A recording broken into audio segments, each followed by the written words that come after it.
வணக்கம்.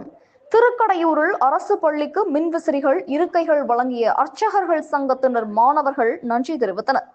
மயிலாடுதுறை மாவட்டம் தரங்கம்பாடி தாலுகா திருக்கடையூரில் அரசு மேல்நிலைப் பள்ளி உள்ளது.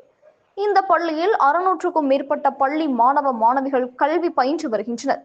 இந்த நிலையில் பள்ளி மேலாண்மை குழுவினர் திருக்கடையூர் அமிர்தகடேஸ்வரர் கோவில் அர்ச்சகர்கள் சங்கத்தினரிடம் கோரிக்கை வைத்தனர். கோரிக்கையை ஏற்று மாணவர்கள் பயன்பெறும் வகையில் சுமார் 1 லட்சம் மதிப்பில் 25 ஃபேன், மின்விசிறிகள் மற்றும் 50 நாற்காலி உள்ளிட்ட பொருட்கள் வழங்கும் விழா பள்ளி வளாகத்தில் நடைபெற்றன. இதற்கு பள்ளி தலைமை ஆசிரியர் பொறுப்பு கலாராணி தலைமை தாங்கினார். பள்ளி மேலாண்மை குழு தலைவர் ரவிச்சந்திரன், கல்வி வளர்ச்சி குழு பொருளாளர் சங்கர், முன்னாள் ஊராட்சி மன்ற தலைவர் எழில் நம்பி ஆகியோர் முன்னிலை வகித்தனர். இதில் கணேச குருக்கள், சண்முக சுந்தர குருக்கள், கல்யாண குருக்கள், ராஜா குருக்கள், விக்னேஷ் குருக்கள், ராஜேஷ் குருக்கள் உள்ளிட்ட குருக்களால் பள்ளி வளர்ச்சிக்காக பள்ளி மாணவ மாணவிகள் பயன்பெறும் வகையில் ஃபேன், நாற்காலி உள்ளிட்ட பொருட்களை வழங்கினர். இதில் பள்ளி ஆசிரியர்கள், மாணவ மாணவிகள், பள்ளி மேலாண்மை குழு உறுப்பினர்கள் பலர் கலந்து கொண்டனர்.